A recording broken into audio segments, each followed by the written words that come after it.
no one died. Am I choosing the right one?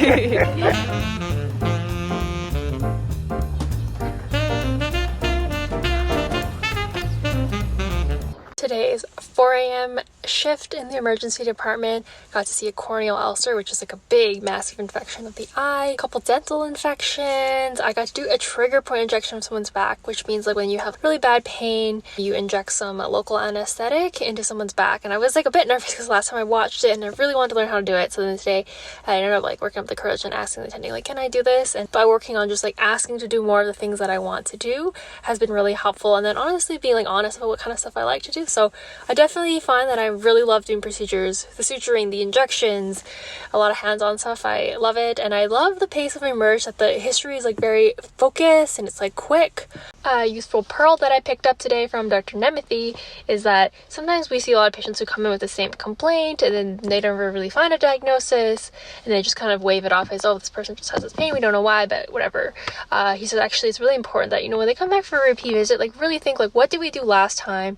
Maybe we shouldn't, like, we can do the same thing, but what do we need to do that's different or on top of it? What are we missing? And so you don't end up accidentally missing something like really big, like a cancer or something that no one really was able to discover. So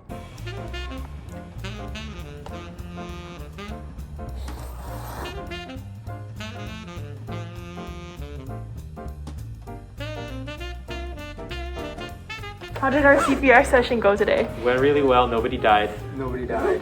Did anyone? No, no one died. That's, I think. So when patients have this disease called Horner syndrome, their pupil cannot dilate. They have a bit of eyelid droop. So the way you test that is the cocaine test.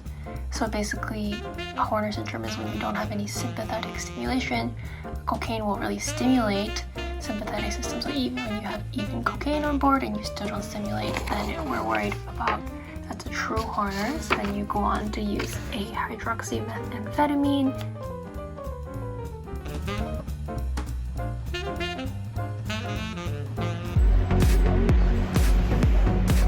I cannot pull my eyes. So bright.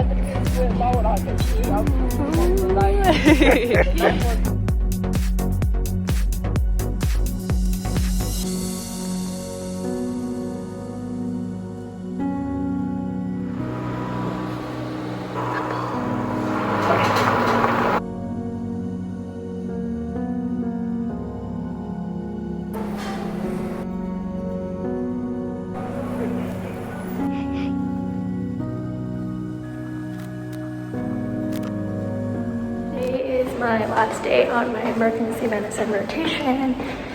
I worked a 4 a.m. shift. Got to see a Lisp right fracture, appendicitis. At the beginning, I thought I would be terrible at emergency medicine because the amount of diagnoses you need to know about every system. But I think I came a long way and something to be proud of. But I always think I can't do anything and I always end up being able to learn anything. So I might not be able to know or do anything, but I think I'm always capable of learning anything.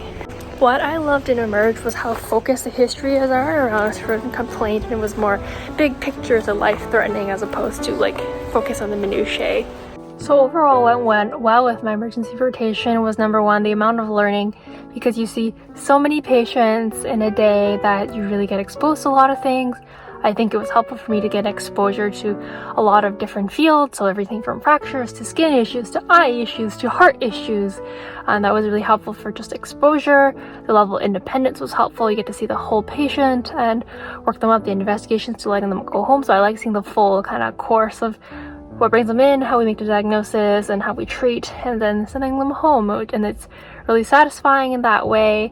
I felt like I really grew my confidence in the speed. So when I was on internal medicine, it's kind of expected for you to take a long time with your histories, but it was still really hard for me to cut down. And so with emergency, I've really managed to cut down and, talk to someone, maybe not 5 minutes, but maybe like just in a number of, 10 minutes or something, be able to get a history, get a sense, get a physical, and you really come down to a really narrow diagnosis. Like even like I, pinned my hat on like, this is what I think it is. This is what we should do. Something that I was struggling with like last rotation in psychiatry was I wasn't so good about proposing a management plan. And so this time I really taken it upon myself to do that. And I think I do feel quite confident. These investigations I want to do, I would order this and treat with this. I also felt like I was just much more comfortable in the healthcare environment. I think in earlier rotations I would be like, I don't really know what my place is here. How can I even be helpful? But here I definitely feel like I know my role, which is to help gather information to help everyone with the diagnosis. And so I actually felt helpful, which sounds crazy, but I often don't feel helpful as a medical student. So this rotation I've really felt helpful in that I can actually like do some physical things, but also just like really help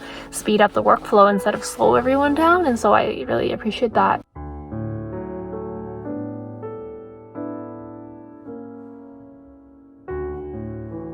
Me.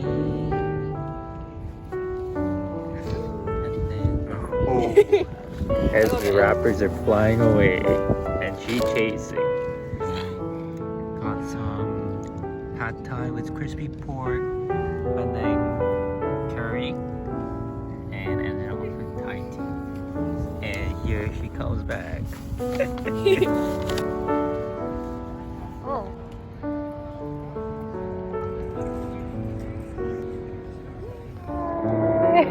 And thanks for talking me through like thinking through my career stuff. And even though right now I'm kind of worried, like, am I choosing the right one? But you're like, no matter where, whatever choice we make in life, like as long as we have the work ethic that we have now, I think we're on a good path.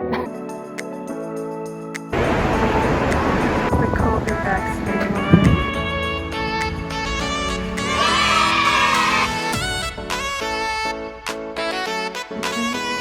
Today was my day off, so I did a workout, picked up some images for a research project I'm doing. Now I'm going to the library to pick up a book.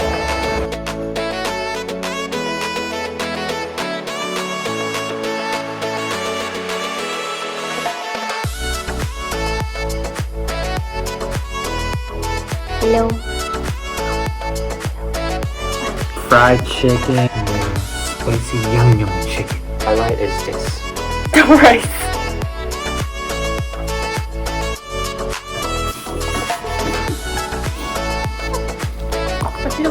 I feel that's what they do when I watch YouTube. They go like this. Whoa. How do they not drop it? I don't know.